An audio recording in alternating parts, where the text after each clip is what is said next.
Sinasakal at binubugbog ng sariling ama ang dalawang bata sa gitna ng lansangan. Kaya hindi nag-atubili ang milyonaryong si Rico na iligtas sila gamit ang kanyang buong lakas at yaman. Ngunit sa pagtatangkang maging tagapagtanggol, hinarap ni Rico ang malupit na paninira ng media na naglalayong gawin siyang kriminal sa mata ng batas. Sa oras na magsalpukan ang kapangyarihan ng pera at ang dalisay na puso, maililigtas ba ni Rico ang mga bata mula sa kuko ng tunay na halimaw bago maging huli ang lahat? Bumubuhos ang ulan na tila ba walang katapusan. Ang bawat patak na humahampas sa salamin ng sasakyan ni Rico Santiago ay kasabay ng bawat kirot sa kanyang puso. Ang daan paakyat ng Benguet ay madulas at mapanganib, nababalot ng makapal na hamog, ngunit wala siyang pakialam. Mas mapanganib pa rin ang mga alaala na sinusubukan niyang takasan.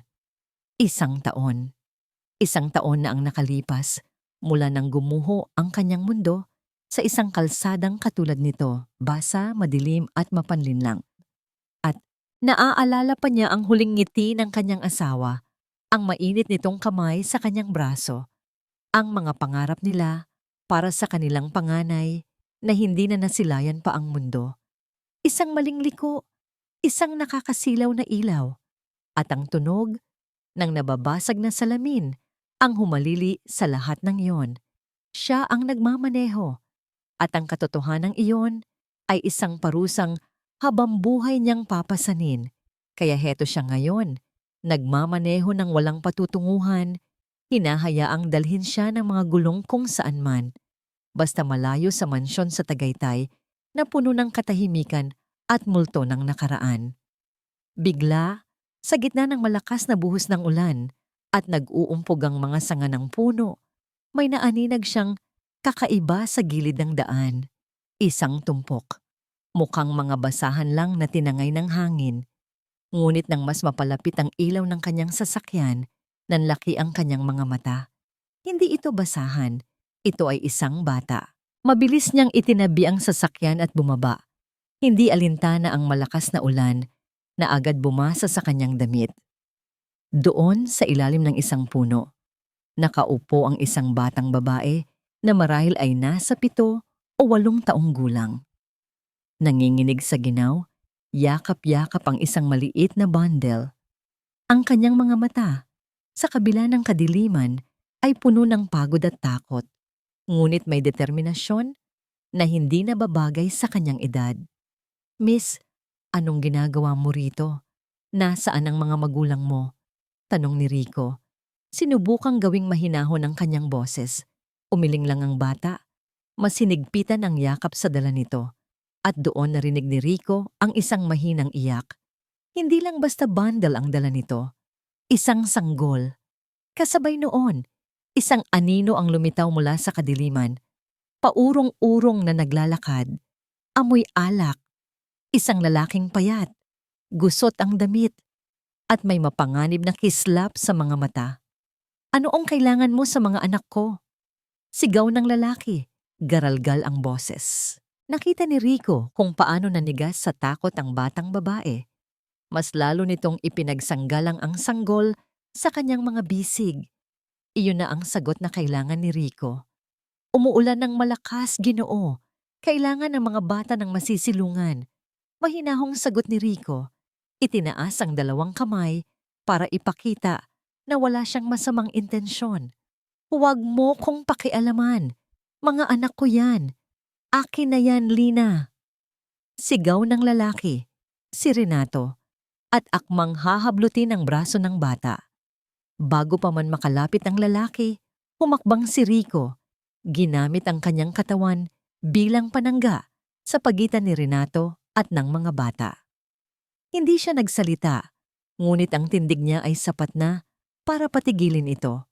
Ang lamig sa kanyang mga mata ay mas matindi pa sa buhos ng ulan. Sa 1 taon, ngayon lang ulit siya nakaramdam ng ganito. Isang mabangis na pangangailangang magprotekta. "Sumama na kayo sa akin," bulong ni Rico sa batang babae. Hindi inaalis ang tingin sa lasing na lalaki.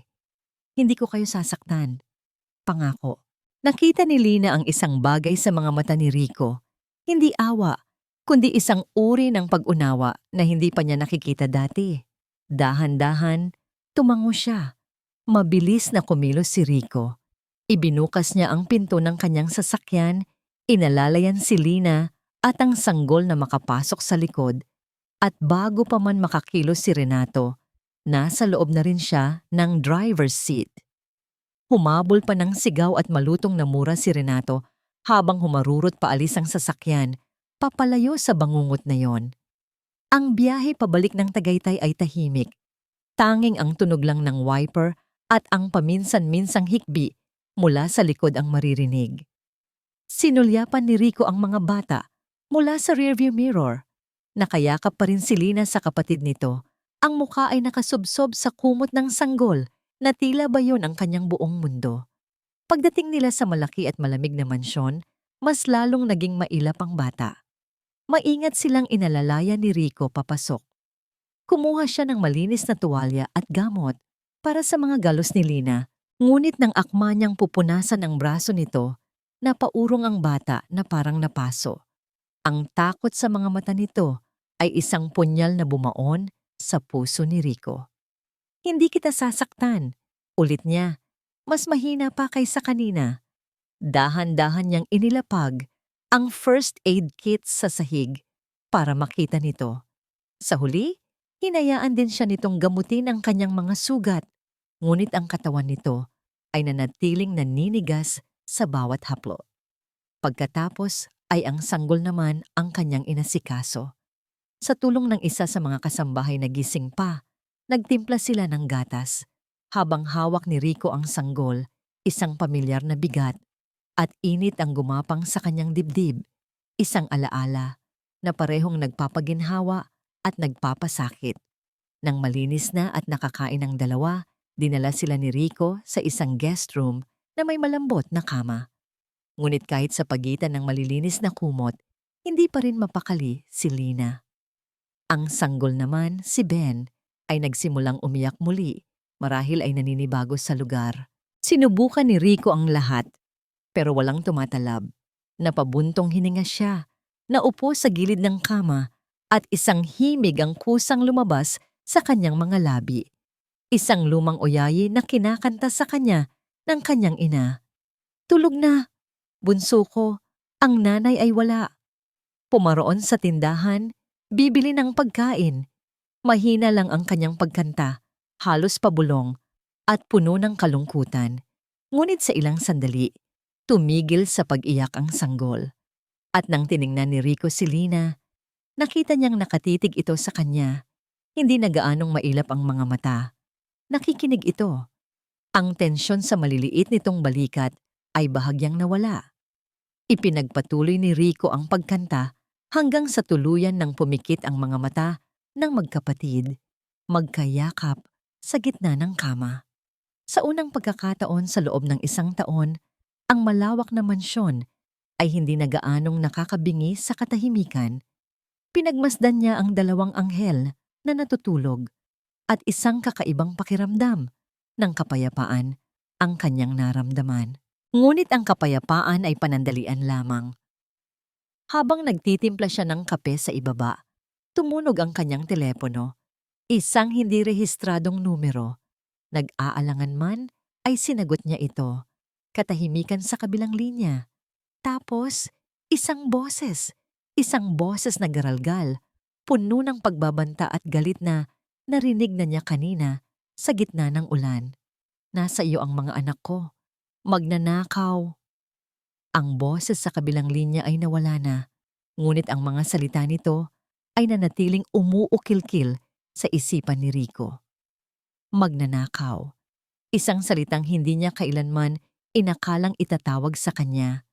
Ibinaba niya ang telepono at ang katahimikang sandali niyang ikinasiya ay biglang naging isang mabigat na kumot ng pag-aalala.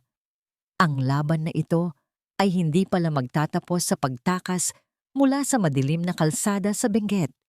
Sa katunayan, ito ay nagsisimula pa lamang. Kinabukasan, Sumikat ang araw na tila ba walang nangyaring bagyo. Ang mga sinag nito ay tumagos sa malalaking salamin ng mansyon, nagbibigay liwanag sa alikabok sa hangin na dati hindi niya napapansin. Mula sa itaas, narinig niya ang mahinang iyak ni Ben na agad sinundan ng mga yabag ng kasambahay. Sa unang pagkakataon sa loob ng isang taon, hindi tunog ng kalungkutan ang gumising sa kanya. Pag-akyat niya, natagpuan niya si Lina na tahimik na nakaupo sa tabi ng kuna ni Ben, pinagmamasdan itong alagaan ng yaya. Ang damit na suot ng bata ay malinis na, ngunit maluwag at halatang luma. Wala silang dalang anuman kundi ang mga sarili nila. Napagtanto ni Rico na ang mga batang ito ay walang-wala. Magandang umaga, bati ni Rico, sinubukang ngumiti. Bahagya lang tumango si Lina, ang mga mata ay muling naging mailap. Gutom na ba kayo? Pagkatapos mag-almusal, naisip kong kailangan ninyo ng mga bagong damit. At marahil, ilang laruan. Alok niya, pakiramdam ay isa siyang dayuhan sa sarili niyang pamamahay. Hindi sumagot ang bata, ngunit nakita ni Rico ang bahagyang kislap sa mga mata nito bago ito muling yumuko. Dinala sila ni Rico sa pinakamalaking mall sa syudad. Para sa kanya na sanay sa karangyaan, isa lamang itong ordinaryong gawain. Ngunit habang tinutulak niya ang cart at pinagmamasdan ang naglalakihang mga estante ng damit at laruan, naramdaman niya ang kakaibang pananabik. Si Lina, sa kabilang dako, ay hindi makapaniwala. Bawat ilaw, bawat kulay, ay tila isang hiwaga sa kanya. Mahigpit ang kapit niya sa laylayan ng damit ni Rico, takot na maiwan. Pumili si Rico ng magagandang bestida, pantalon, at maliliit na sapatos para kay Lina.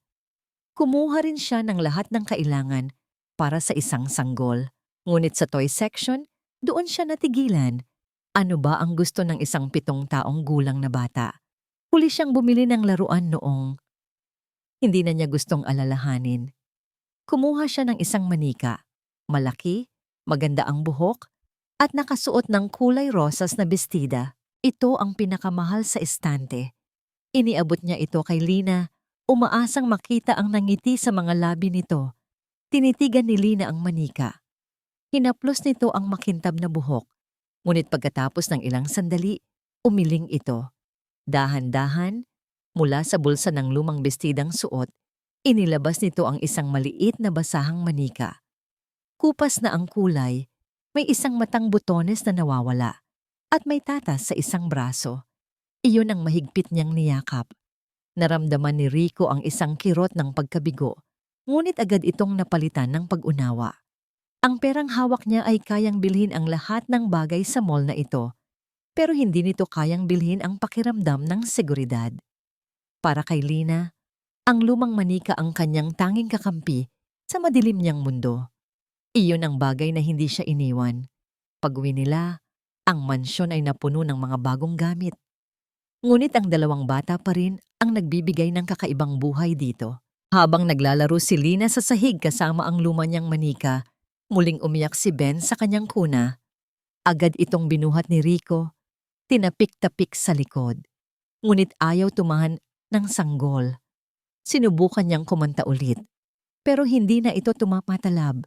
Sa pagkadesperado, naisip niya ang isang bagay na ginagawa ng kanyang ama noon.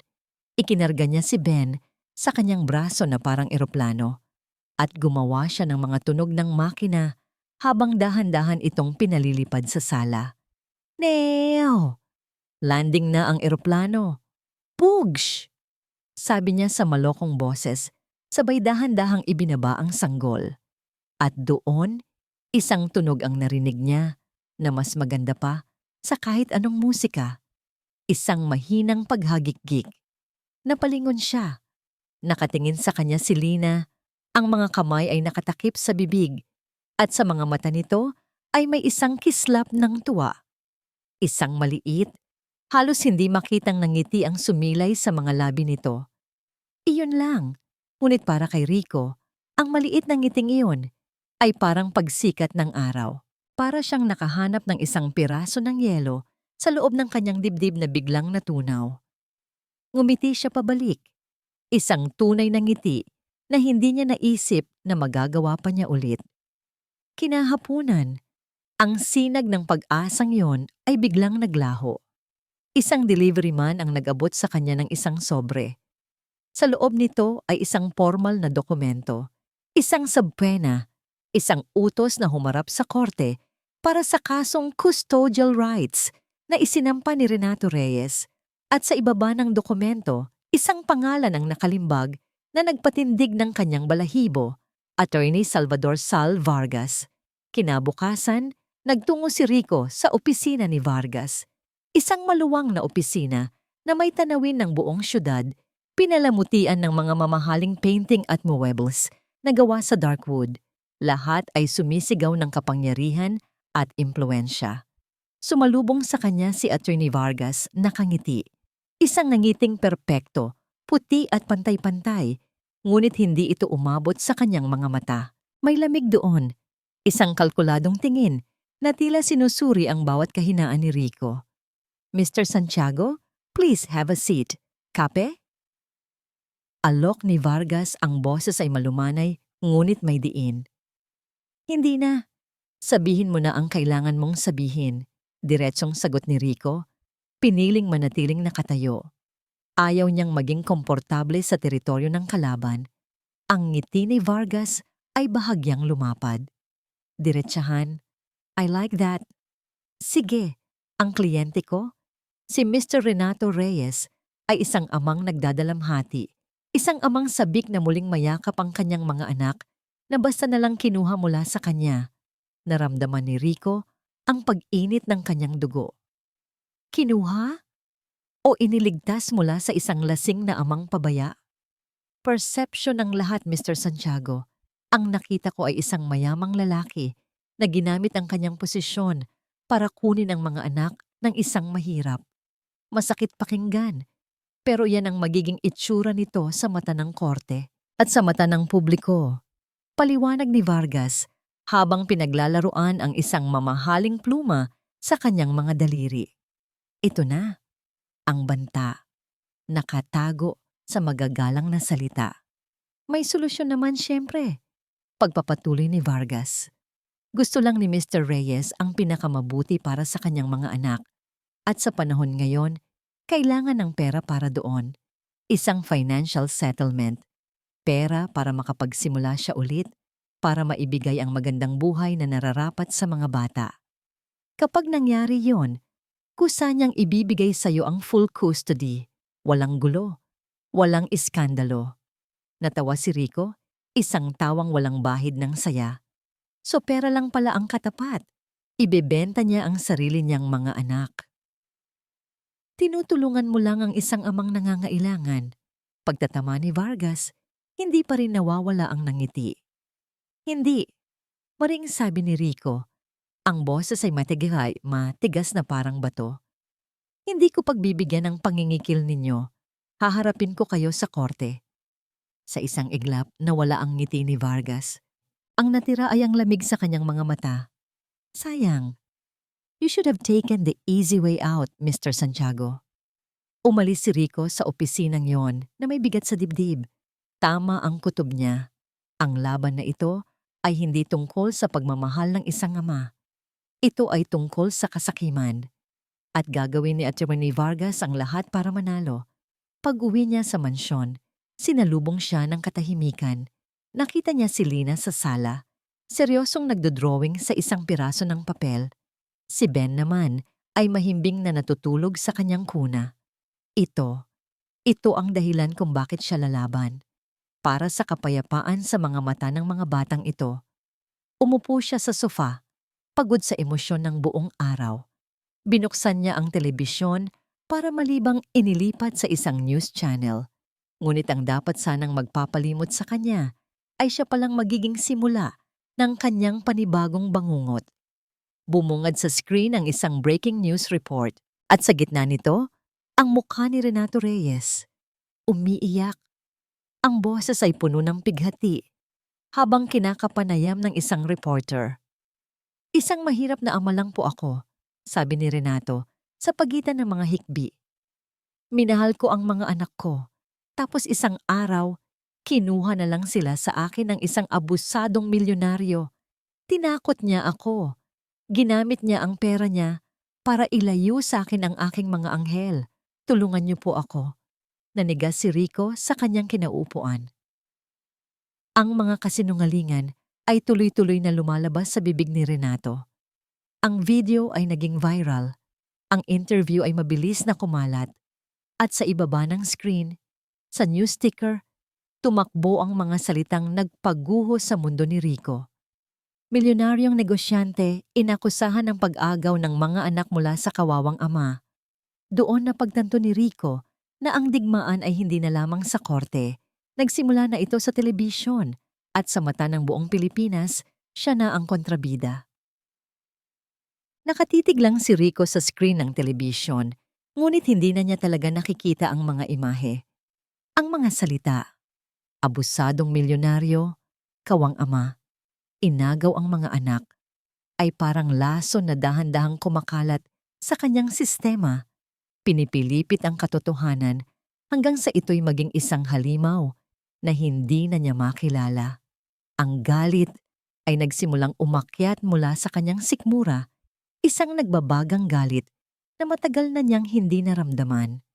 Kinabukasan, ang isang balita ay naging isang pambansang sunog. Bumaha sa social media ang mukha ni Renato Reyes. May mga litrato siya noong bata pa si Lina, mga caption na puno ng hinagpis at pananabik. Ang comment section ay nag-aapoy sa awa para kay Renato at sa galit para kay Rico. Kawawa naman si tatay, ibalik na yan. Mayaman ka nga, wala ka namang puso. Demonyo ka, Santiago. Justice for Renato Reyes. Hindi nabibili ng pera ang pagiging ama. Bawat komento ay isang sampal. Bawat share ay isang pako sa krus na ipinapapasan sa kanya ng publiko. Tinawagan niya ang kanyang abogado, si Attorney Robles, isang matandang lalaki na matagal nang nagsisilbi sa kanyang pamilya. Rico, nakita ko. Bungad agad ni Robles. Ang boses ay pagod. Magaling ang abogado niya. Ginawa niyang drama sa telebisyon ng kaso. Kailangan nating maglabas ng statement. Kailangan nating sabihin ang totoo. Giit ni Rico. Ang boses ay nanginginig sa pinipigilang galit. Kailangan malaman ng mga tao kung anong klaseng halimaw ang kinakampihan nila. At ano ang sasabihin mo?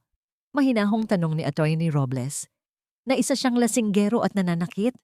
Salita mo laban sa salita niya. At sa ngayon, mas pinakikinggan ng publiko ang umiiyak na ama kaysa sa isang bilyonaryong hindi nila maabot. Ano mang sabihin mo ngayon, Rico, iikutin lang nila laban sa'yo. Sasabihin nilang ginagamit mo ang pera mo para siraan ang isang mahirap.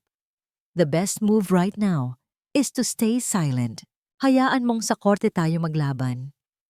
So hahayaan ko lang silang yurakan ang pangalan ko? Hindi makapaniwalang tanong ni Rico. For now, yes. Tiwala lang. Pagbaba niya ng telepono, pakiramdam ni Rico ay para siyang sinuntok sa sikmura. Ang mga pader ng kanyang mansyon na dating nagsisilbing kanlungan ay tila unti-unting lumiliit, ginigipit siya. Kahit ang sarili niyang abogado ay tila pinatatali ang kanyang mga kamay.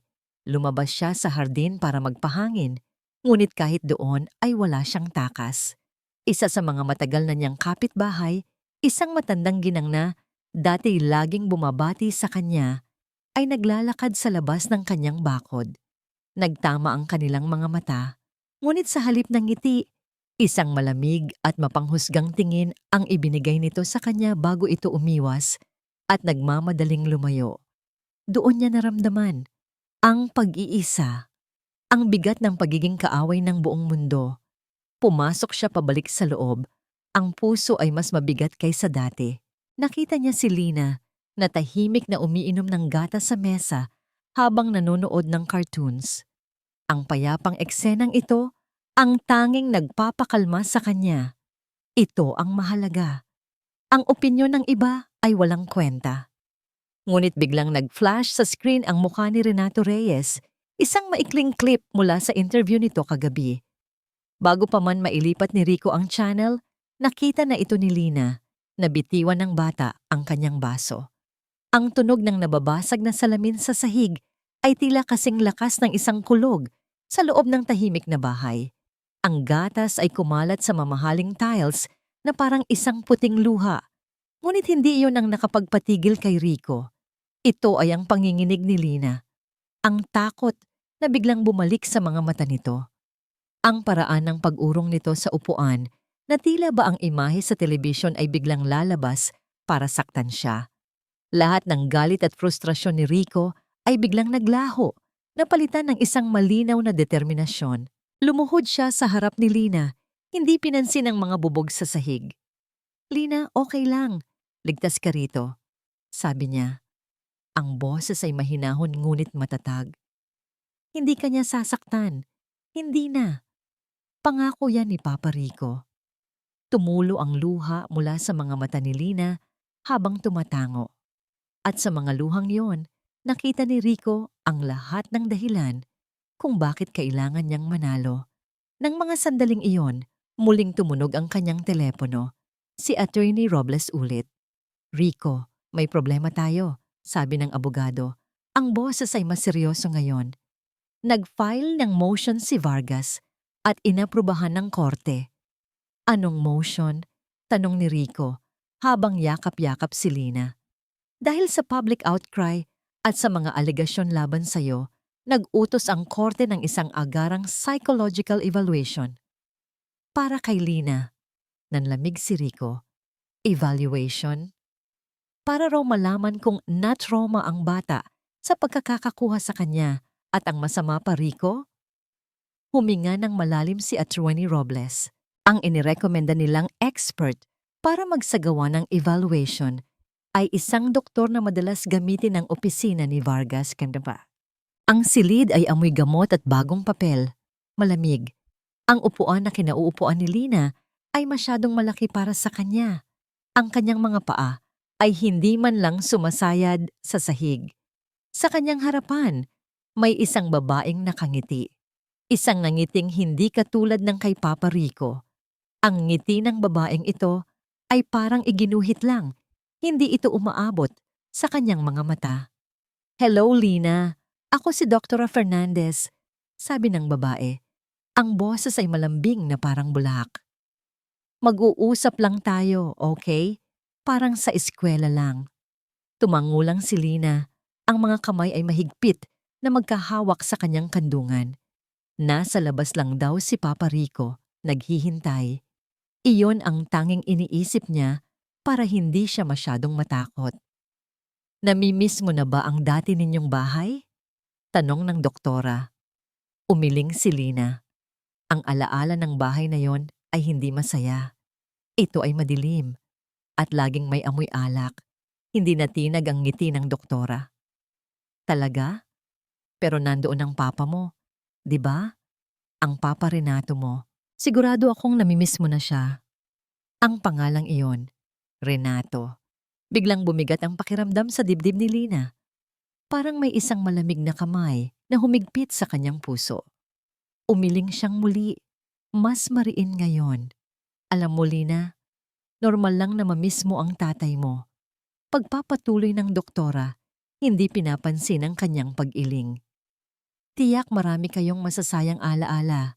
Naglalaro kayo, siguro. Kinakantahan ka niya bago matulog." Ang mga salita ng doktora ay parang mga susi na nagbubukas ng mga pintong ayaw niyang pasukin. Isang pinto ang biglang bumukas sa kanyang isipan. Hindi ito isang masayang alaala. Madilim. Ang ilaw lang sa kusina ang bukas. May tunog. Tunog ng nababasag na bote. Tapos isang sigaw. Isang malakas na sigaw na nagpayanig sa buong bahay. Hindi niya makita ang mukha, pero nakikita niya ang malalaking binti na naglalakad pabalik-balik. At ang anino nito sa pader ay parang isang higante. Siya at si Ben ay nasa ilalim ng mesa, magkayakap, pinipigilan ang kanilang paghinga, nagdarasal na sana ay hindi sila makita ng higante. Lina, ang boses ng doktora ang nagpabalik sa kanya sa malamig na silid. Nanginginig ang kanyang mga kamay. Okay ka lang ba? Iniisip mo ba si Papa Renato mo? Hindi na sumagot si Lina. Yumuko na lang siya, tinititigan ang dulo ng kanyang sapatos. Gusto na niyang umalis. Gusto na niya kay Papa Rico. Sa labas ng isang maliit at siksikang eskinita sa Maynila, ilang oras ang layo mula sa malamig na opisina ng psychologist, isang pribadong investigador na inupahan ni Rico ang nagbabahay-bahay. Si Mang Ben, isang retiradong pulis, ay sanay na sa ganitong trabaho. Ngunit ang pader ng katahimikan sa lugar na ito ay kakaiba. Renato Reyes? Oo, kilala namin yan. Sabi ng isang babaeng nagtitinda sa sari-sari store, ngunit ang mga mata ay mabilis na lumibot sa paligid. Pero wala kaming masasabi. Ayaw namin ng gulo. Ganoon din ang sagot ng karpintero sa tapat, ng labandera sa kanto, at ng mga tambay na nagiinuman. Ang pangalan ni Renato ay nagdadala ng takot. Lolo, baka po may alam kayo? Kahit ano lang po. Pakiusap ni Mang Ben sa isang matandang lalaki na nagwawalis sa harap ng isang bakanteng bahay. Tumingin muna sa kaliwat kanan ang matanda bago bumulong. Maingay dyan sa bahay na, yan dati. Palaging may basagan, may sigawan, kawawa yung mga bata. Pero delikadong tao si Renato, lalo na pag nakainom. Marami siyang utang sa mga kung sino-sino. May nakakita po ba? May handang tumestigo? Tanong ni Mang Ben. Puno ng pag-asa. Mabilis na umiling ang matanda. Walang maglalakas ng loob. Takot ang lahat. Pag-uwi nila sa mansyon, hindi nagsalita si Lina. Dumiretso siya sa kanyang kwarto at kinuha ang mga krayola at papel na ibinigay sa kanya ni Rico. Umupo siya sa sahig at nagsimulang gumuhit. Hindi ito isang bahay na may araw at mga bulaklak. Ang iginuhit niya ay isang bahay na kulay itim. Ang mga bintana ay parang mga matang galit. Walang pinto. Sa loob ng bahay iginuhit niya ang isang malaking-malaking tao. Ang bibig ay bukas sa isang sigaw na walang tunog.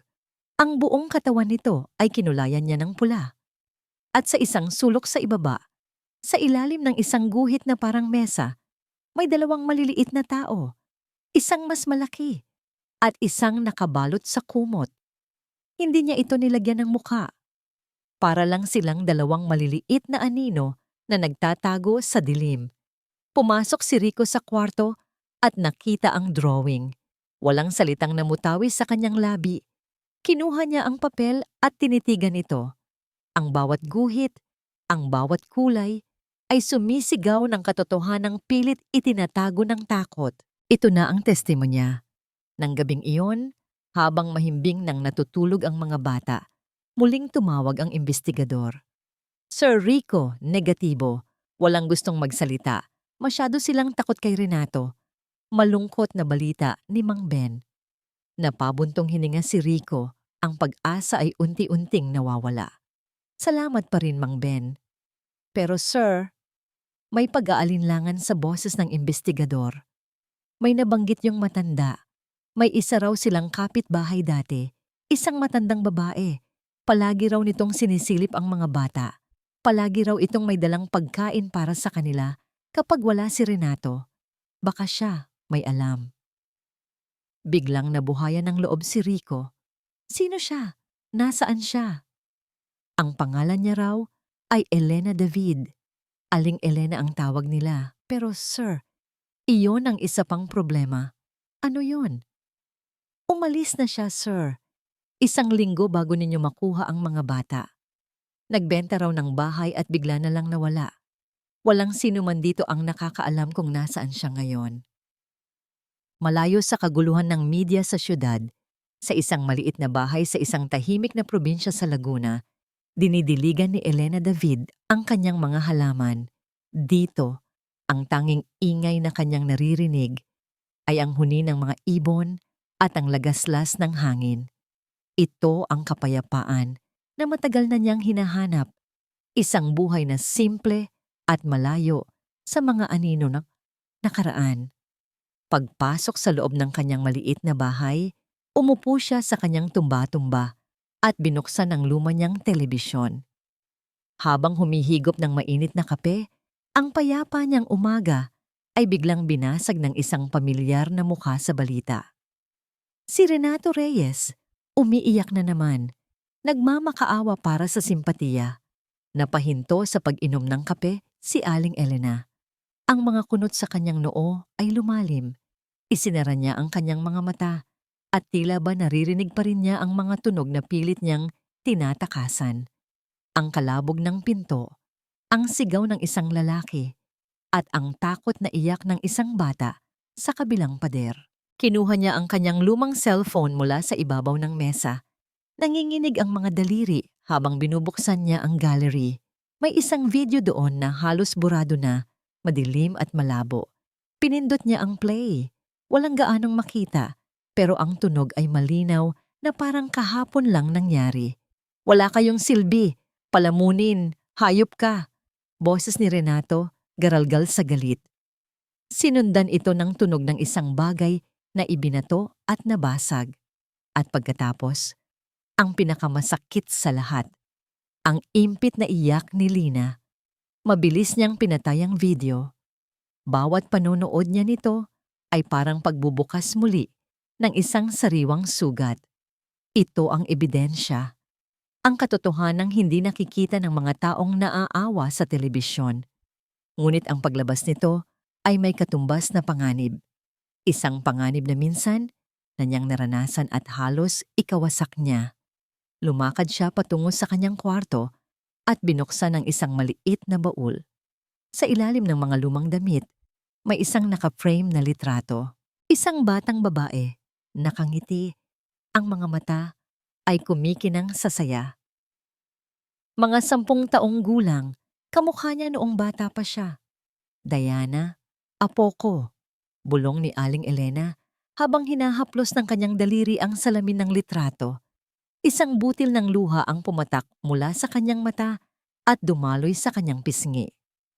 Ang sakit ay nandoon pa rin, matalas at hindi naghihilom. Samantala, sa Maynila, natagpuan ni Rico ang kanyang sarili sa harap ng isang maliit, bakanteng bahay sa eskinita na dating tinitirhan ni Aling Elena. Sinamahan siya ng kanyang imbestigador na si Mang Ben. Ang bahay ay nakakandado. Ang mga bintana ay puno ng alikabok. Walang bakas ng buhay. Walang tanda kung saan nagpunta ang dating nakatira. "Wala, sir. Malamig na ang trail," sabi ni Mang Ben, baka sa muka ang pagkadismaya. Napabuntong hininga si Rico. Ang nag-iisang sinag ng pag-asa na natanaw niya ay tila isa lamang bituin na bigla ring naglaho. Habang pabalik na sila sa sasakyan, pakiramdam niya ay nabawasan na naman ang kanyang mga kakampi. Sa kanyang bahay sa Laguna, pagkatapos itago ang litrato ng kanyang apo, muling umupo si Aling Elena sa harap ng kanyang cellphone. Nag-scroll siya sa mga balita online, binabasa ang tungkol sa kaso. Ang pangalan ni Rico Santiago ay dinudungisan, habang ang kay Renato Reyes ay ginagawang pangalan ng isang santo. At pagkatapos, nakita niya ang isang artikulo na mas detalyado. May litrato ng abogado ni Renato. Isang lalaking nakangiti, matagumpay, at mukhang kagalang-galang. Binasa ni Aling Elena ang pangalan sa ilalim ng litrato. Attorney Salvador Sal Vargas. Bigla siyang napahawak sa kanyang dibdib. Ang hangin ay tila naubos sa kanyang baga. Ang pangalang iyon, ang mukhang iyon.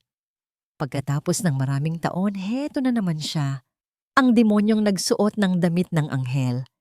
Ang lalaking tumulong sa halimaw na nakapatay sa kanyang apo na makalaya. Ang pag-aalinlangan sa kanyang mga mata ay biglang naglaho.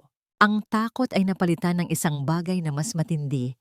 Isang determinasyong pinanday ng sakit at ng uhaw para sa hustisya. Ang galit na matagal na niyang ibinaon ay muling nag-alab. Hindi na ito tungkol lang sa pag-iwas sa gulo. Hindi na ito tungkol lang kina Lina at Ben. Personal na ito. Kinuha niya ang kanyang cellphone. Nanginginig pa rin ang kanyang kamay. Ngunit hindi na dahil sa takot. Hinanap niya ang numero ng abogado ni Rico Santiago na nakita niya sa isang news report. Nagring ito ng ilang beses. Nang may sumagot sa kabilang linya, huminga siya ng malalim. "Gusto kitang makausap," sabi ni Aling Elena. Ang boses ay nanginginig, ngunit buo at hindi matinag. Nagkita sila sa isang maliit at tahimik na karinderya sa kalagitnaan ng Maynila at Laguna, isang lugar na walang makakakilala sa kanila. Naupo si Rico sa isang sulok. Ang puso ay kumakabog sa pag-asa at kaba. Ilang sandali pa, isang babaeng may edad na, simple ang pananamit at may dalang maliit na bayong, ang pumasok at lumapit sa kanyang mesa. "Mr. Santiago?" tanong ng babae. "Aling Elena," sagot ni Rico. Sabay tayo bilang paggalang.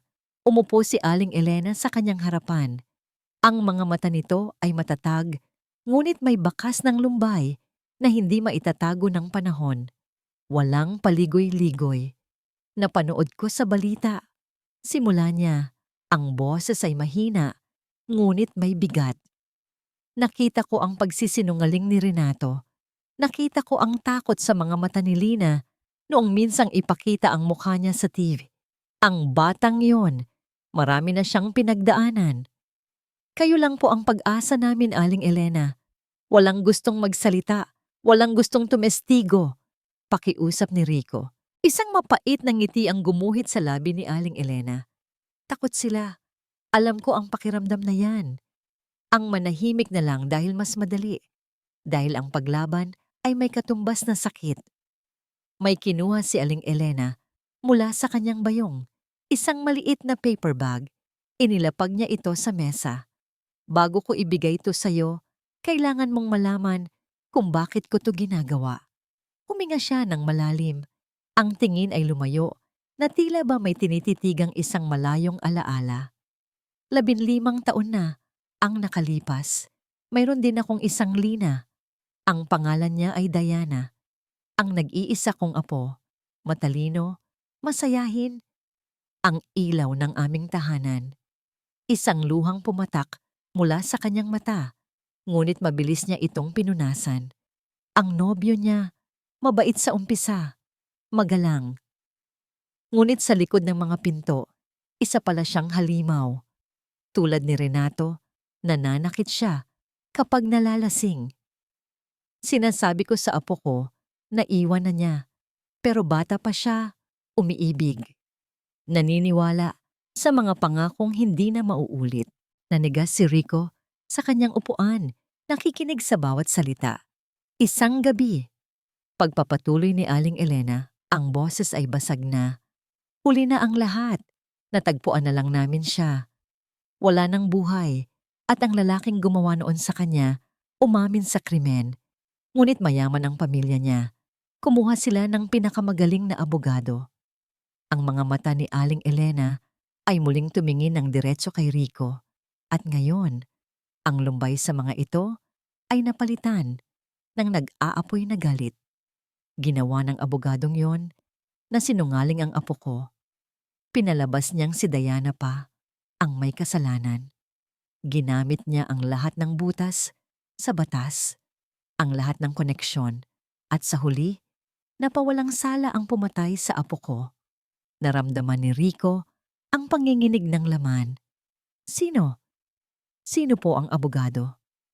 Ang pangalan ng abogado na nagpalaya sa halimaw na yon.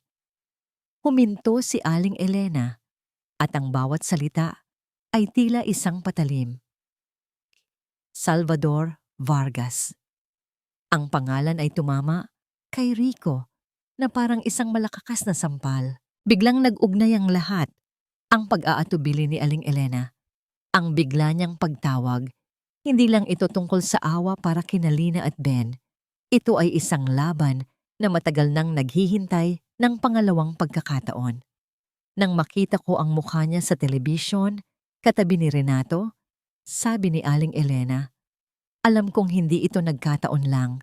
Ito na ang pagkakataon na ibinibigay sa akin ng Diyos para itama ang mali. Para sa apo ko at para sa mga anak mo ngayon. Dahan-dahan niyang itinulak ang paper bag patungo kay Rico. Nandyan ang luma kong cellphone. May video dyan ng isa sa mga pagwawala niya. At nandyan din ang isang maliit na notebook. Binuksan ni Rico ang bag at kinuha ang maliit na kwaderno. Ano po ito? Diary ko, sagot ni Aling Elena. Mula nang lumipat sila sa tabi ko, isinulat ko ang lahat.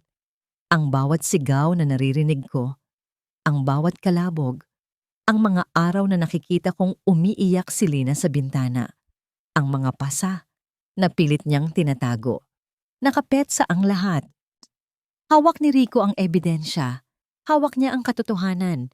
Ngunit higit pa roon, nakahanap siya ng isang kakampi na may bigat at tapang na hindi niya inaasahan.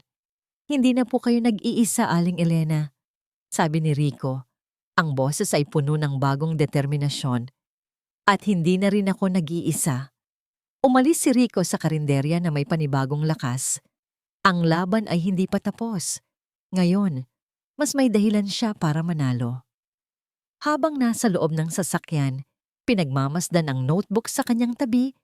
Pakiramdam niya ay sa wakas. May liwanag na siyang nakikita. Ngunit habang tumatakbo ang sasakyan, biglang tumunog ang kanyang cellphone. Si Attorney Sal Vargas. Nag-aalangan man, sinagot niya ito. Hello, Rico? Sabi ni Vargas sa kabilang linya. Ang boses ay kalmado na nakakakilabot. Balita ko, nagkape ka kasama ang isang matandang kaibigan. Masarap ba? Nanlamig ang buong katawan ni Rico. Paano to? Paano niya nalaman? Akala mo ba mananalo ka? Patuloy ni Vargas, may halong panunuya sa boses. May alas pa ako. Ang mga salita ni Vargas ay parang kamandag na nanuot sa sistema ni Rico habang siya'y nagmamaneho pawi. May alas pa ako. Ano pa? Ano pa ang pwedeng gawin ng isang taong walang kaluluwa? Hawak niya sa kanyang kamay ang ebidensya ni Aling Elena, ang diary, ang cellphone, mga sandata para sa katotohanan. Ngunit ang banta ni Vargas ay isang madilim na ulap na nagbabadyang takpan ang munting liwanag na yon. Hindi niya kinailangang maghintay ng matagal. Kinabukasan, isang malaking sobre ang iniabot sa kanya ng kanyang sekretarya pagdating niya sa opisina. Galing ito sa kanyang abogado, si Attorney Robles. Sa loob nito ay clippings mula sa isang tabloid at printout ng isang online article na mabilis na kumakalat. Ang headline ay tila isang suntok na nagpahinto sa kanyang paghinga. Ang trahedya ni Santiago, aksidente nga lang ba? Sa ilalim nito, isang larawan niya mula sa araw ng libing. Wasak, hindi makatingin sa kamera. Ang artikulo ay puno ng mga testimonya mula sa mga hindi nagpakilalang source na malapit sa pamilya. Sinasabi nito na madalas mag-away si Rico at ang kanyang asawa, na sa gabi ng aksidente, nagtatalo sila sa loob ng kotse dahil sa selos. Ipinipinta ng artikulo ang isang larawan ng isang lalaking pabaya, mainitin ang ulo, at posibleng responsable sa pagkamatay ng sarili niyang pamilya. Nabitiwan ni Rico ang mga papel. Ang mga ito'y nagkalat sa sahig na parang mga tuyong dahon, ngunit ang mga salitang nakasulat ay nag-aapoy sa kanyang isipan. Ang sakit na isang taon niyang pilit ibinabaon, ang sugat na hindi pa kailanman naghihilom, ay biglang binuksan ni Vargas sa pinakambrutal na paraan. Biglang bumalik ang lahat. Hindi. Hindi kami nag-aaway. Ang ulan? Oo. Malakasan ng ulan noon, tulad ng gabing nakita ko si Lina. Pero sa loob ng kotse, mainit. Mahina lang ang tugtog sa radyo. Ang kamay ni Amelia ay nasa hita ko, habang ang isa naman ay nakahawak sa kanyang sinapupunan. Pinag-uusapan namin ang pangalan ng aming anak.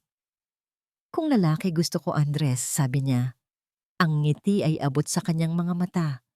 Para matapang, tulad mo. Ngumiti ako. At kung babae? Tanong ko. Amelia Jr., biro niya, sabay tawa. Ang tawa niyang yon, iyon ang huling tunog na gusto kong marinig habang buhay. Tapos, ang mga ilaw. Isang truck na nawalan ng kontrol, nakakasilaw. Ang huling nakita ko ay ang paglaki ng mga mata ni Amelia sa takot.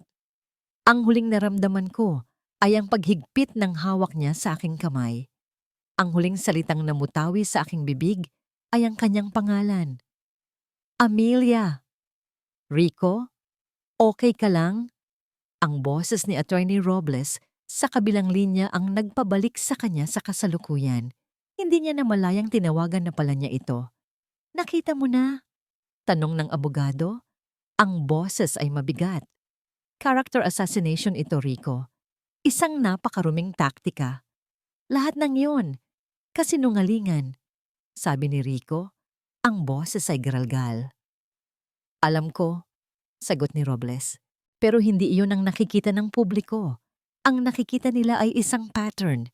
Isang lalaking mayaman, abusado, at ngayon, may questionable na nakaraan. Pinalalabas kanyang unstable. Isang panganib sa mga bata. Napakababang uri ng pag-atake, pero epektibo. Nang gabing iyon, hindi umuwi si Rico sa mansyon. Nagkulong siya sa kanyang opisina. Ayaw niyang makita siya ni Nalina at Ben sa ganoong estado, isang taong wasak. Ang malaking bintana ng kanyang opisina ay nagpapakita ng libu-libong ilaw ng syudad. Ngunit para sa kanya, mas madilim pa ito kaysa sa pinakamadilim na gabi. Kinuha niya ang litrato ng kanyang asawa mula sa kanyang wallet. Ang nakangiting mukha nito ay tila isang multo na nangungusap sa kanya.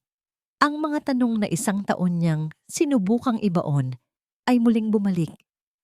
Kasalanan ko ba? Kung mas mabilis lang sana akong lumiko. Kung ibang daan ang pinili natin. Kung ako na lang sana. Ang survivor's guilt ay isang halimaw na matagal nang natutulog sa loob niya. At ngayon, ginising ito ni Vargas. Ginamit ito ni Vargas bilang sandata laban sa kanya. At sa sandaling iyon, naramdaman ni Rico ang pagkatalo. Paano ka lalaban sa isang kalaban na handang gawin ang lahat? Paano ka mananalo kung ang ginagamit nilang bala ay ang pinakamasakit na bahagi ng iyong pagkatao? Sa gitna ng kanyang pagdadalamhati, muling tumunog ang telepono. Si Attorney Robles, ang katahimikan sa kabilang linya bago ito magsalita, ay nagbigay sa kanya ng masamang kutob. Rico, masamang balita, sabi ng abogado. Ang boses ay halos pabulong. Hindi sumagot si Rico. Hinintay lang niya ang hatol. Ginamit ni Vargas ang mga artikulo. Pagpapatuloy ni Robles. Nag-file siya ng emergency motion sa korte, citing new evidence tungkol sa iyong psychological instability at pinagbigyan ito ng huwes. Anong ibig sabihin niyan? Tanong ni Rico. Kahit alam na yata niya ang sagot. Huminga ng malalim si Attorney Robles. Ang bawat salita ay tila isang pako na ibinabaon sa ataol ng kanyang pag-asa. Naglabas ang korte ng temporary ruling dahil sa mga bagong revelasyon na ito para sa kapakanan at kaligtasan ng mga bata. Sina Lina at Ben ay pansamantalang ibabalik sa kustodya ng kanilang ama, si Renato Reyes, hanggang sa araw ng huling pagdinig.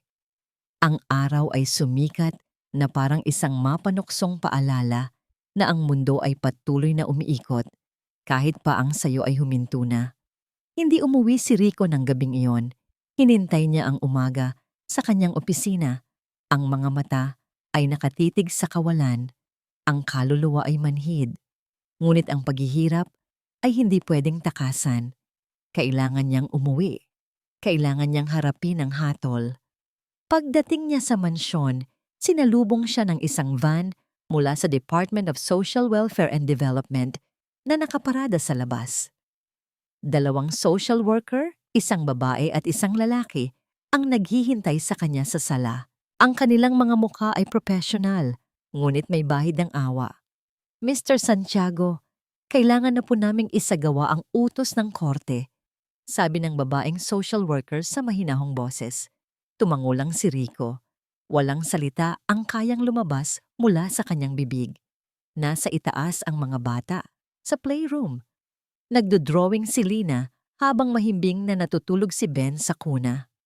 Ang eksena ay napakapayapa, isang perpektong larawan ng isang pamilyang unti-unting nabubuo. Isang larawan na malapit ng mabasag. Lumuhod si Rico sa harap ni Lina. Hinawakan niya ang maliliit nitong kamay. Sinubukan niyang ngumiti, ngunit ang lumabas ay isang pilit na pagngiwi. Lina, simula niya, ang boses ay garalgal. Kailangan niyo munang umalis ni Ben. Ang kislap sa mga mata ng bata ay biglang nawala. Saan po tayo pupunta, Papa Rico? Ang salitang papa ay parang isang patalim na bumaon sa kanyang puso. Hindi ako kasama, anak. Kailangan niyo munang sumama kay Renato. Sa pagbanggit pa lang ng pangalang iyon, nakita ni Rico ang takot na muling gumapang sa mukha ni Lina. Umiling ito. Ang mga mata ay nagsimulang mamasa. Ayoko po. Dito lang kami. Sa inyo lang po kami. Pansamantala lang naman, sabi ni Rico, kahit ang mga salita ay parang kasinungalingan sa sarili niyang pandinig. Makinig ka, Lina. Magiging matapang ka, okay? Para kay Ben. At pangako, gagawin ko ang lahat, para makuha ko kayo ulit. Pangako iyan. Nagsimula ng tumulo ang mga luha ni Lina. Humigpit ang kapit nito sa kamay ni Rico. Huwag po. Huwag niyo po kaming iwan. Sa labas ng pinto, lumitaw ang mga social worker. Oras na. Binuhat ni Rico si Ben mula sa kuna. Ang sanggol ay nagising at ngumiti sa kanya. Hindi alam ang bigat ng mga nangyayari. Inabot niya ito sa babaeng social worker. Bawat sandali ay parang isang pagpila sa kanyang puso. Pagkatapos, si Lina. Humarap siya sa bata. Ngunit tumakbo ito at yumakap ng mahigpit sa kanyang mga binti. Ang muka ay isinubsob sa kanyang pantalon. Papa Rico, huwag mo kaming iwan. Sigaw nito. Ang iyak ay umalingaw-ngaw sa buong mansyon. Ang bawat salita ay isang latigo na humahagupit sa kaluluwa ni Rico. Ang lalaking social worker ay dahan-dahang lumapit para alalayan si Lina. Ngunit umiling si Rico. Lumuhod siyang muli at hinawakan ang mukha ng bata. Tinitigan niya ito sa mata. Hindi ko kayo iniiwan, sabi niya, habang ang sarili niyang mga luha ay nagsimula ng bumagsak. Ipinaglalaban ko kayo at mananalo ako. Tandaan mo yan, mananalo tayo. Sa huli, dahan-dahan ding bumitaw si Lina. Ang katawan ay nanginginig sa paghikbi.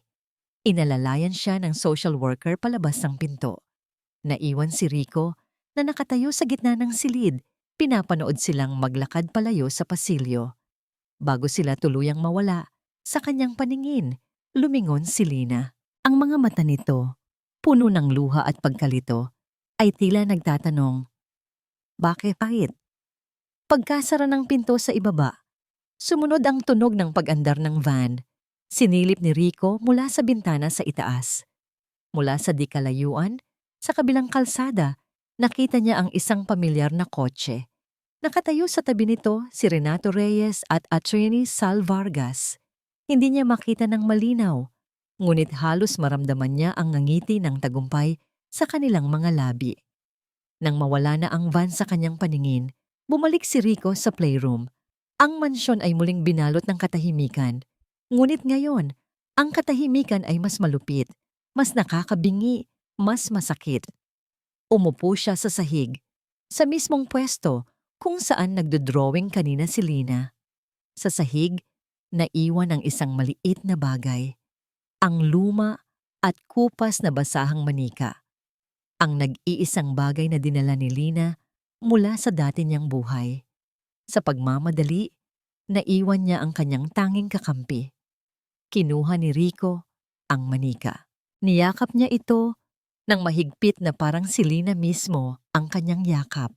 At doon, sa gitna ng mga laruang walang buhay at sa katahimikan ng isang tahanang biglang nawalan ng puso, ang isang bilyonaryong kinikilala ng lahat bilang makapangyarihan ay gumuho. Humagulgol siya na parang isang bata, wasak, talunan, nag-iisa. Sa gitna ng kanyang pagluluksa, tumunog ang kanyang telepono. Hindi niya ito pinansin, ngunit patuloy itong tumunog. Sa huli, nanginginig niya itong sinagot. Rico? Boses ni Aling Elena sa kabilang linya, puno ng pag-aalala. Nabalitaan ko, totoo ba? Hindi makasagot si Rico. Isang hikbi lang ang kanyang naisatinig. Huwag kang susuko, Rico, mariing sabi ni Aling Elena. Ang boses niya ay hindi na nanginginig. Ito ay matatag, puno ng isang lakas na tila hinugot mula sa sarili niyang pait. Hindi pa tapos ang laban. May narinig si Rico na pagbabago sa tono ng matanda. Ngayon pa lang tayo magsisimula. Ang loob ng courtroom ay malamig at tahimik. Isang uri ng katahimikan na nagpapabigat sa bawat paghinga. Mula sa kanyang upuan, tanaw ni Rico, si Renato at si Attorney Vargas. Nakaupo sila ng may kumpiyansa. Ang mga ngiti ay tila nakadikit sa kanilang mga mukha. Sila ang bida sa mata ng publiko. Sila ang inaapi. Para sa kanila, ang araw na ito ay isang formalidad na lamang. Para kay Rico, ito ang dulo ng mundo. O marahil, ang simula ng bago. Nagsimula ang pagdinig. Muling iprinisenta ni Vargas ang kanyang naratibo ng may kahusayan. Ipininta niya si Renato bilang isang ulirang ama na nagkamali lang sa buhay. At si Rico bilang isang bilyonaryong may dark past na ginagamit ang pera para mangagaw ng hindi sa kanya. Bawat salita niya ay isang patutsada, isang pag-atake sa pagkatao ni Rico na pinapalakpakan ng media. Pagkatapos, tumayo si Attorney Robles. Your Honor, we call our first and only witness to the stand. We call Mrs. Elena David. Sa pagtawag ng pangalan, isang bahagyang kaguluhan ang naganap sa panig ni Vargas. Ang kumpiyansa sa mukha ng abogado ay napalitan ng pagtataka na agad sinundan ng bahagyang pag-aalala. Si Renato naman ay halatang nataranta. Ang kulay ng kanyang mukha ay biglang namutla. Dahan-dahang tumayo si Aling Elena mula sa likurang upuan at naglakad patungo sa witness stand. Bawat hakbang niya ay mabigat ngunit matatag. Ang kanyang simpleng bestida at puting buhok ay isang malaking kaibahan sa kapangyarihan at karangyaan sa loob ng silid. Ngunit sa kanyang mga mata, may isang apoy na hindi kayang patayin ni numan. Nang maupo ako sa silyang iyon at itaas ang aking kanang kamay para manumpa, naramdaman ko ang bigat ng 15 taon sa aking mga balikat. Sa aking harapan, nakita ko ang mukha ni Attorney Vargas, ang parehong mukha, ang parehong mapanlinlang na ngiti na sinubukan niyang ibigay sa akin ngayon. Ngunit hindi na ako ang Elena na dati niyang nakilala. Hindi na ako ang babaeng umiyak lang sa isang sulok. Sinimulan niya ang kanyang cross-examination. Ginang David, sabi niya, ang boses ay puno ng pekeng paggalang. Isa lamang po kayong kapitbahay. Tama po ba? Isang kapitbahay na marahil ay may sama ng loob sa aking kliyente? Isa po akong kapitbahay na may mata at may tainga. Mahinahon kong sagot. At marahil, may malikot na imahinasyon? Patuloy niya. Maari po bang ang mga sigaw na sinasabi ninyo ay boses lang mula sa telebisyon? O ang mga kalabog ay dahil lang sa mahinang pagkagawa ng inyong mga pader? Hindi ako natinag. Alam ko po ang pinagkaiba ng tunog ng telebisyon sa tunog ng nababasag na bote. At alam ko rin po ang pinagkaiba ng tunog ng palabas sa tunog ng isang batang umiiyak sa takot. Ngumiti si Vargas sa hurado na parang nagsasabing, kita niyo na, isang matandang tsismosa lang. Ngunit ang kanyang nangiti ay hindi magtatagal. Tumayo si Attorney Robles. Your Honor, may we present Exhibit A. Inilabas niya ang maliit na notebook, ang diary ni Aling Elena. Ginang David, maaari niyo po bang basahin ang entry para sa petsang October 12 noong nakaraang taon? Tumango si Aling Elena. Kinuha niya ang kanyang salamin at binuklat ang kwaderno. Huminga siya ng malalim bago magsalita. Ang boses niya ay malinaw at matatag sa loob ng tahimik na silid. October 12, gabi. Umuulan na naman. Narinig ko na naman siyang sumisigaw. Pera, pera, pera. Paulit-ulit niyang sinasabi. Tapos may kumalabog. Malakas. Parang may ibinagsak na upuan. At pagkatapos, narinig ko si Lina. Umiiyak siya. Sabi niya, "Tama na po, Papa. Tama na po." Isang kolektibong paghinga ang narinig mula sa gallery. Ang mga matang kanina'y mapanghusga sa akin ay unti-unting napuno ng pagdududa. Nakatuon ngayon kay Renato na hindi mapakali sa kanyang upuan. "Objection, Your Honor! Hearsay!" Sigaw ni Vargas tumatayo. "Sustained," sabi ng huwes, pero nais kong marinig ang susunod. "Attorney Robles, proceed." "Salamat, Your Honor," sabi ni Robles. "May we now present Exhibit B." Inilabas ng isang court aide ang isang maliit na speaker. Isang click, isang sandali ng static at pagkatapos, isang tunog ang pumuno sa buong silid. Ang boses ni Renato hindi na nagmamakaawa, kundi puno ng galit at alak. "Wala kayong silbi. Palamunin. Hayop ka." Sinundan ito ng malinaw na tunog ng salaming nabasag. At pagkatapos, ang pinakamasakit sa lahat, ang impit na iyak ng isang bata. Walang nagsalita. Ang buong courtroom ay tila huminto sa paghinga. Nakita ko si Vargas na napalunok. Ang kulay ay nawala sa kanyang mukha. Sa kauna-unahang pagkakataon, ang kanyang maskara ay nagkaroon ng lamat. "Ginang David," huling tanong ni Attorney Robles. Ang boses ay malumanay na. "Bakit niyo ito ginagawa? Bakit kayo lumabas ngayon?" Tumingin si Aling Elena, hindi kay Attorney Robles, hindi sa huwes. Tumingin siya ng diretso sa mga mata ni Attorney Salvador Vargas. "Ito na. Para sa iyo ito, Diana." 15 taon na po ang nakalipas, sabi ko. Ang boses ko ay nanginginig na sa emosyon. Mayroon din pong isang halimaw na nanakit sa mahal ko sa buhay. Ang apo ko. Pinatay niya ang apo ko. At sa loob ng isang courtroom na tulad nito, sa tulong ng isang magaling na abogado, pinalabas siyang biktima. Pinalabas na sinungaling ang apo kong hindi na kayang ipagtanggol ang sarili.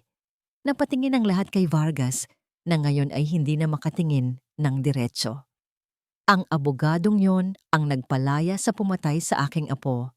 Ang abogadong yon ay ang mismong abogadong nakaupo dyan ngayon. Itinuro ko si Attorney Vargas. Isang malakas na bulungan ang pumuno sa silid. Tumingin ako sa huwes. Ang mga luha ay malaya nang dumadaloy sa aking mga pisngi. "Hindi lang para kay Lina ito, Your Honor. Hindi lang para kay Ben. Para ito sa lahat ng batang hindi na kayang magsalita para sa kanilang sarili." Katahimikan. Isang mabigat na katahimikan ang bumalot sa korte. Si Vargas ay hindi makapagsalita. Ang kanyang mukha ay isang maskara ng pagkagulat at pagkatalo. Pagkatapos ng tila isang kawalang hanggan, nagsalita ang huwes, ang boses ay matigas na parang bakal. "Order in the court. The prosecution will call its next witness to the stand.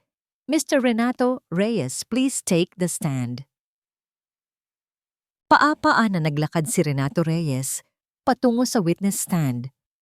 Ang dating kumpiyansa ay napalitan ng halatang kaba. Bawat hakbang ay tila isang malaking pag-aatubili. Nang maupo siya, hindi siya makatingin ng diretso sa sinuman, lalo na kay Aling Elena na nakaupo na ngayon sa likuran. Ang mga mata ay matalas pa rin na nakatutok sa kanya. Sinubukan pa rin ni Attorney Vargas na isalba ang sitwasyon. Ipinagpatuloy niya ang drama, tinatanong si Renato tungkol sa kanyang pagmamahal sa mga anak, sa kanyang pagsisikap na maging mabuting ama. Sumasagot si Renato, ngunit ang kanyang mga salita ay wala ng bigat. Ang mga ito'y hungkag, paulit-ulit na script na nagkalamat na. Pagkatapos, tumayo si Attorney Robles kalmado, methodikal. Ang kanyang bawat tanong ay parang isang patak ng tubig sa isang batong unti-unting binibiyak. Mr. Reyes, simula ni Robles, itinatanggi niyo po ba ang mga testimonya ni Ginang David? Siyempre, puro kasinungalingan yan. Tsismis lang ng matanda yan na walang magawa sa buhay. Mabilis na sagot ni Renato. Ang boses ay masyadong malakas, masyadong depensibo. Itinatanggi niyo rin po ba na ang boses sa recording na ipinarinig namin ay sa inyo? Hindi ako yan. Baka pinagawa lang nila yan.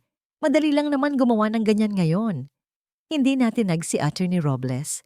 Naglakad siya, palapit sa mesa at may kinuha mula sa isang folder. Mr. Reyes, pamilyar po ba kayo sa lugar na ito, ang Lucky 8 Billiards and Gambling Hall? Ang pangalan ng lugar ay tila isang malakas na sampal kay Renato. Nanlaki ang kanyang mga mata at nagsimula siyang pagpawisan. Hindi ko alam yan. Ganoon po ba? Sabi ni Attorney Robles, sabay lapag ng isang set ng mga litrato sa harap ni Renato. Mga litratong kuha ng investigador ni Rico. Malinaw. Si Renato, nakaupo sa isang mesa ng poker, napapalibutan ng mga kilalang sugarol. Dahil ayon sa aming ebidensya, regular po kayong naroon. Sa katunayan, mayroon po kayong utang na mahigit kalahating milyong piso sa may-ari nito. Tama po ba ako, Mr. Reyes? Hindi totoo yan.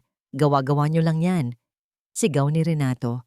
Ngunit ang kanyang mga mata ay nagsasabi ng ibang kwento. Tumingin siya kay Vargas, naghahanap ng saklolo, ngunit ang kanyang abogado ay nakatingin na lang sa mesa. Alam na wala ng lusot. May utang po kayo, Mr. Reyes. Isang utang na kailangan ninyong bayaran. Kaya naman, hindi po ba totoo na tinawagan ninyo si Mr. Santiago? Hindi para bawiin ang inyong mga anak, kundi para humingi ng pera? Hindi. Hindi po ba totoo na ang intensyon ninyo mulat sa pool sa tulong ni Attorney Vargas ay takutin si Mr. Santiago para magbigay siya ng isang malaking halaga kapalit ng kustodiya ng mga bata? Hindi. Mahal ko ang mga anak ko. Kung ganoon, Mr. Reyes, sabi ni Attorney Robles, ang kanyang boses ay biglang naging matalas na parang kutsilyo. Maaari niyo po bang ipaliwanag ito? Inilabas ni Attorney Robles ang kanyang huling alas. Isang phone record, isang transkripsyon ng isang tawag na na-intercept ng investigador, isang tawag sa pagitan ni Renato at ng isa sa kanyang mga pinagkakautangan. 2 araw lamang matapos niyang isampa ang kaso. Pakibasa po ng malakas, Mr. Reyes, ang bahaging naka-highlight. Nanginginig na kinuha ni Renato ang papel. Ang mga salita ay tila sumasayaw sa kanyang paningin. Sige na, basahin mo. Utos ng huwes, ang pasensya ay ubos na. Huminga ng malalim si Renato at sa nanginginig na boses, binasa niya ang sarili niyang mga salita. Sandali lang, boss. Malapit na. Sigurado na to. Malaki ang makukuha ko sa milyonaryong yon. Pag nabayaran ko na kayo, akin na lahat. Parang nanalo lang ako sa loto. Ibebenta ko na rin ang mga pabigat na yon. Pagkatapos ng huling salita, binitawan niya ang papel na parang napapaso. Isang nakabibinging katahimikan ang bumalot sa courtroom. Ang mga kamera ng media ay sabay-sabay na nag-flash. Ang mga bulungan ay naging isang malakas na dagundong. Napatayo si Renato. Ang mukha ay puno ng desperation at galit. Tumingin siya kay Rico, pagkatapos ay kay Aling Elena. Ang kanyang maskara bilang kawawang ama ay tuluyan ng natanggal at ang lumabas ay ang totoong siya. Isang desperadong sugarol, isang taong walang pakialam sa sinuman kundi sa kanyang sarili. Kasalanan niyo to! Sigaw niya siya, itinuturo si Rico. Kung ibinigay mo na lang sana ang pera, hindi na sana tayo aabot sa ganito. Hindi na niya kailangang magsalita pa. Ang kanyang pag-amin na isinigaw sa gitna ng korte ang naging huling pako sa kanyang ataul. Nakatayo lang si Attorney Vargas, hindi gumagalaw, na parang isang estatwang nabasag. Ang kanyang perpektong record, ang kanyang reputasyon, ay gumuho sa isang iglap. Natalo siya, hindi lang ng batas, kundi ng katotohanang matagal na niyang binaluktot para sa pera. Ang tunog ng gavel ng huwes ay pumailan lang sa buong silid. Nagpapatahimik sa lahat. Tumingin siya kay Renato nang may pagkasuklam. Bailiff, please take this man into custody for perjury and contempt of court. 2 pulis ang lumapit at pinusasan si Renato. Habang dinadala siya palabas, ang kanyang mga mata ay nagtagpo sa mga mata ni Rico. Sa mga matang yon, walang pagsisisi. Tanging galit at pagkatalo. Pagkatapos, tumingin ang huwes kay Rico. Ang kanyang ekspresyon ay lumambot. Matapos ang ilang sandali ng pagsusulat, itinaas niya ang kanyang ulo at ibinigay ang kanyang pinal na desisyon. After careful consideration of all evidence presented, and in the best interest of the children, Lina and Ben Reyes, this court hereby grants full and permanent custody to Mr. Rico Santiago. Ang biyahe mula sa Social Welfare Office pabalik sa Tagaytay ay ibang-iba sa lahat ng biyaheng naranasan ni Rico sa buong buhay niya. Ang mamahalin niyang kotse ay puno ng mga laruan at gamit pambata. Ngunit ang pinakamahalagang laman nito ay ang 2 pasahero sa likod. Si Ben ay mahimbing na natutulog sa kanyang car seat. Ang maliliit niyang daliri ay nakakuyom. Si Lina naman ay tahimik lang na nakatingin sa labas ng bintana. Pinagmamasdan ang mga puno at bahay na kanilang nadadaanan. Hindi pa rin ito nagsasalita mula nang sunduin sila ni Rico. Walang yak, walang malang ngiti. Isang katahimikan na mas mabigat pa sa kahit anong sigaw. Pagpasok nila sa gate ng mansyon, huminto si Rico. Bumaba siya at pinagbuksan ng pinto si Lina. Dahan-dahang bumaba ang bata, ang mga mata ay tila sinusuri ang bawat sulok ng pamilyar na lugar. Ito pa rin ba ang tahanang nagbigay sa kanya ng panandaliang kapayapaan? O isa na namang lugar na pansamantala lang niyang titirhan? Binuhat ni Rico si Ben papasok. Sumunod si Lina. Ang mga hakbang ay mabagal at nag-aalinlangan. Ang buong mansyon ay malinis at maliwanag. Wala nang bakas ng lungkot at pag-iisa. Ibinaba ni Rico si Ben sa kuna sa sala. Pagkatapos, hinarap niya si Lina. Lumuhod siya para magpantay ang kanilang mga mata. "Welcome home, Lina," sabi niya. Ang boses ay puno ng emosyon. Tinitigan lang siya ng bata. Ang mga mata nito ay puno ng mga tanong na hindi niya kayang bigkasin. Totoo na ba ito? Hindi na ba kami aalis? Hindi mo na ba kami iiwan? Alam ni Rico kung ano ang kailangan nitong marinig. "Hindi na kayo aalis," sabi niya, na parang nababasa ang isip nito. "Dito na ang bahay ninyo. Dito na kayo habang buhay, pangako." Isang butil ng luha ang pumatak mula sa mata ni Lina. Pagkatapos ay isa pa. At isa pa. Walang hikbi. Tulo lang ng tulo ang mga luha na matagal na niyang kinimkim. At pagkatapos, sa isang iglap, ang batang laging mailap at laging may pader sa kanyang paligid ay tumakbo at yumakap ng mahigpit sa leeg ni Rico. Sa kauna-unahang pagkakataon, ito ay isang yakap na kusa niyang ibinigay. Isang yakap na puno ng pasasalamat, ng pagtitiwala at ng pagtanggap. Niyakap siya pabalik ni Rico. Isinubsob ang kanyang mukha sa buhok ng bata at nilanghap ang amoy ng pagiging isang ama. Naramdaman niyang nabuo muli ang isang bagay sa loob niya na matagal nang wasak. Nang hapong iyon, habang naghahanda ng merienda ang mga kasambahay, abala si Rico sa pag-aasikaso kay Ben. Pinapalitan niya ito ng diaper. Medyo clumsy pa rin, pero puno na ng kumpiyansa. Mula sa kanyang likuran, narinig niya ang boses ni Lina. Papa Rico, tawag nito. Mahina ngunit malinaw. Napalingon si Rico. Nakatayo si Lina sa tabi ng kuna, hawak ang isang libro ng mga bata. Pwede po, pakibasa? Ngumiti si Rico. Isang tunay at magaan na ngiti. Oo naman anak. Umupo sila sa malaking sofa sa sala. Ikinawit ni Lina ang kanyang sarili sa tabi niya, habang si Ben ay inilagay niya sa kanyang kandungan. Binuksan niya ang libro at nagsimulang magbasa tungkol sa mga prinsipe at prinsesa, sa mga kastilyo at maliligayang wakas. At sa kauna-unahang pagkakataon, naramdaman ni Rico na ang kwentong binabasa niya ay hindi na nalalayo sa sarili niyang buhay. Habang abala sila sa kanilang munting mundo, isang bisita ang dumating. Si Aling Elena. May dalang isang bayong ng mga prutas at isang ngangiting payapa sa kanyang mga labi.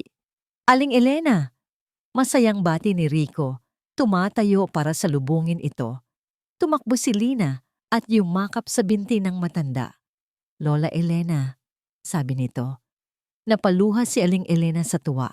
Hinaplos niya ang buhok ng bata. Kamusta ka na, aking munting anghel? Okay na po ako, sagot ni Lina. At sa pagkakataong ito, ang mga mata nito ay kumikinang na, hindi dahil sa luha, kundi dahil sa saya. Inimbitahan sila ni Rico na manatili para sa hapunan.